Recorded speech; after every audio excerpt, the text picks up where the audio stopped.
ദൈവത്തിനു സ്തുതി.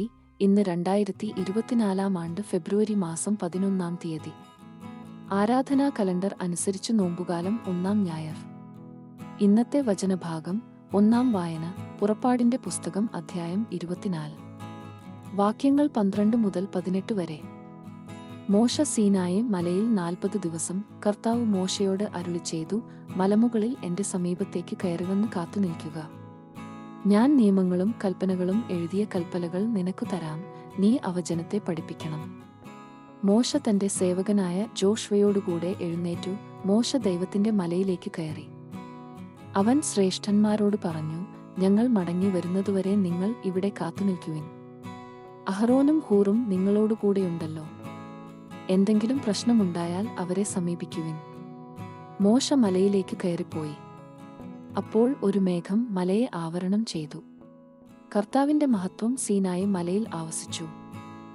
6 ദിവസത്തേക്ക് ഒരു മേഘം മലയെ മൂടിയിരുന്നു. 7-ാം ദിവസം മേഘത്തിൽ നിന്നു കർത്താവ് മോശയെ വിളിച്ചു. മലമുകളിൽ കർത്താവിന്റെ മഹത്വം ദഹിപ്പിക്കുന്ന അഗ്നിക്ക് തുല്യം ഇസ്രായേല്യർക്ക് കാണപ്പെട്ടു.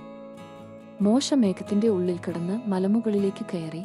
40 രാവും 40 പകലും അവൻ മലമുകളിലായിരുന്നു. ഇന്നത്തെ വചനഭാഗം. 2 വായന പ്രഭാഷകന്റെ പുസ്തകം അധ്യായം 2 വാക്യങ്ങൾ 1 മുതൽ 11. കർത്താവിൽ ആശ്രയിക്കുക. എന്റെ മകനെ, നീ കർത്തൃശുശ്രൂഷയ്ക്ക് ഒരുമ്പെടുന്നെങ്കിൽ പ്രലോഭനങ്ങളെ നേരിടാൻ ഒരുങ്ങിയിരിക്കുക.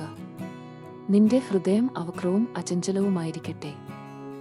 ആപത്തിൽ അടി പതറരുത്. അവിടുത്തോട് വിട്ടകലാതെ ചേർന്നു നിൽക്കുക. നിന്റെ അന്ത്യദിനങ്ങൾ ധന്യമായിരിക്കും. വരുന്ന ദുരിതങ്ങളെല്ലാം സ്വീകരിക്കുക. ഞെരുക്കുന്ന ദൗർഭാഗ്യങ്ങളിൽ ശാന്ത വെടിയരുത്. എന്തെന്നാൽ സ്വർണം അഗ്നിയിൽ ശുദ്ധി ചെയ്യപ്പെടുന്നു, സഹനത്തിന്റെ ചൂളയിൽ കർത്താവിന് സ്വീകാര്യരായ മനുഷ്യരും. കർത്താവിൽ ആശ്രയിക്കുക, അവിടുന്ന് നിന്നെ സഹായിക്കും. നേരായ മാർഗത്തിൽ ചരിക്കുക, കർത്താവിൽ പ്രത്യാശ അർപ്പിക്കുക. കർത്താവിന്റെ ഭക്തരെ, അവിടുത്തെ കരുണയ്ക്കു വേണ്ടി കാത്തിരിക്കുവിൻ, വീഴാതിരിക്കാൻ വഴി തെറ്റരുത്. കർത്താവിന്റെ ഭക്തരെ, അവിടുത്തെ ആശ്രയിക്കുവിൻ, പ്രതിഫലം ലഭിക്കാതിരിക്കുകയില്ല.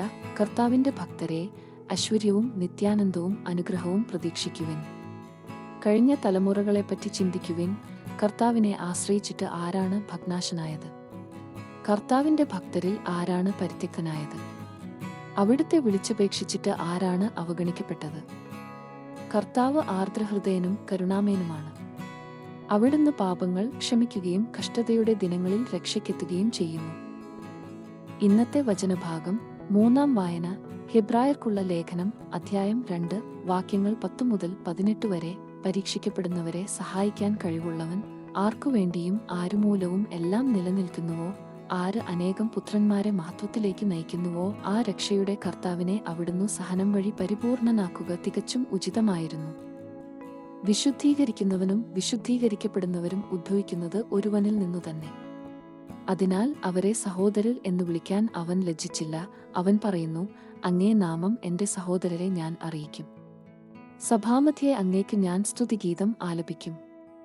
വീണ്ടും ഞാൻ അവനിൽ വിശ്വാസം അർപ്പിക്കും എന്നും ഇതാ ഞാനും എനിക്ക് ദൈവം നൽകിയ മക്കളും എന്നും അവൻ പറയുന്നു. മക്കൾ ഒരേ മാംസത്തിലും രക്തത്തിലും ഭാഗക്കുകളാവുന്നതുപോലെ അവനും അവയിൽ ഭാഗക്കായി.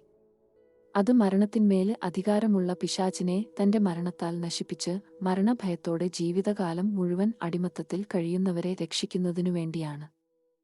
എന്തെന്നാൽ അവൻ സ്വന്തമായി എടുത്തത് ദൈവദൂതന്മാരെയല്ല, അബ്രാഹത്തിന്റെ സന്തതിയെയാണ്.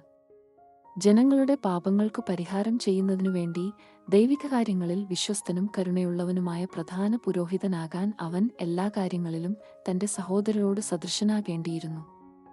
അവൻ പീഡ സഹിക്കുകയും പരീക്ഷിക്കപ്പെടുകയും ചെയ്തുകൊണ്ട് പരീക്ഷിക്കപ്പെടുന്നവരെ സഹായിക്കാൻ അവന് സാധിക്കുമല്ലോ. ഇന്നത്തെ സുവിശേഷം. വിശുദ്ധ ലൂക്ക എഴുതിയ നമ്മുടെ കർത്താവീശോമിശിഹായുടെ സുവിശേഷം അധ്യായം 4 വാക്യങ്ങൾ 1 മുതൽ 13 വരെ. യേശുവിന്റെ 40 ദിവസത്തെ ഉപവാസം. മരുഭൂമിയിലെ പരീക്ഷ. യേശു പരിശുദ്ധാത്മാവ് നിറഞ്ഞവനായി ജോർദാനിൽ നിന്നു മടങ്ങി.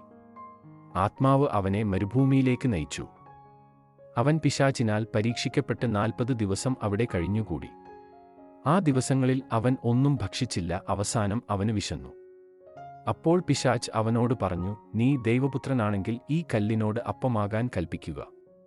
യേശു അവനോട് പറഞ്ഞു, അപ്പം കൊണ്ട് മാത്രമല്ല മനുഷ്യൻ ജീവിക്കുന്നത് എന്ന് എഴുതപ്പെട്ടിരിക്കുന്നു. പിന്നെ പിശാച് അവനെ ഒരു ഉയർന്ന സ്ഥലത്തേക്ക് കൊണ്ടുപോയി ഭൂമിയിലെ സകല രാജ്യങ്ങളും ക്ഷണനേരം കൊണ്ട് അവന് കാണിച്ചു കൊടുത്തു. പിശാച് അവനോട് പറഞ്ഞു, ഇവയുടെ മേൽ എല്ലാ അധികാരവും മഹത്വവും നിനക്ക് ഞാൻ തരാം. ഇതെല്ലാം എനിക്ക് നൽകപ്പെട്ടിരിക്കുന്നു. എനിക്ക് ഇഷ്ടമുള്ളവർക്കു ഞാൻ ഇത് കൊടുക്കുന്നു. നീ എന്നെ ആരാധിച്ചാൽ ഇവയെല്ലാം നിന്റേതാകും. യേശു മറുപടി പറഞ്ഞു, നിന്റെ ദൈവമായ കർത്താവിനെ നീ ആരാധിക്കണം, അവനെ മാത്രമേ പൂജിക്കാവൂ എന്ന് എഴുതപ്പെട്ടിരിക്കുന്നു. അനന്തരം പിശാച് അവനെ ജെറുസലേമിലേക്ക് കൊണ്ടുപോയി ദേവാലയ ഗോപുരത്തിന്റെ ശൃംഗത്തിൽ നിർത്തിക്കൊണ്ട് പറഞ്ഞു, നീ ദൈവപുത്രനാണെങ്കിൽ ഇവിടെ നിന്നു താഴേക്ക് ചാടുക. നിന്നെ സംരക്ഷിക്കാൻ അവൻ ദൂതന്മാരോട് കൽപ്പിക്കുമെന്നും നിന്റെ കാൽ കല്ലിൽ തട്ടാതെ അവർ നിന്നെ കൈകളിൽ താങ്ങിക്കൊള്ളുമെന്നും എഴുതപ്പെട്ടിട്ടുണ്ടല്ലോ. യേശു പറഞ്ഞു, നിന്റെ ദൈവമായ കർത്താവിനെ പരീക്ഷിക്കരുത് എന്നും പറയപ്പെട്ടിരിക്കുന്നു. അപ്പോൾ പിശാച് പ്രലോഭനങ്ങൾ എല്ലാം അവസാനിപ്പിച്ച് നിശ്ചിത കാലത്തേക്ക് അവനെ വിട്ടുപോയി. ദൈവവചനമാണ് നമ്മൾ ശ്രവിച്ചത്.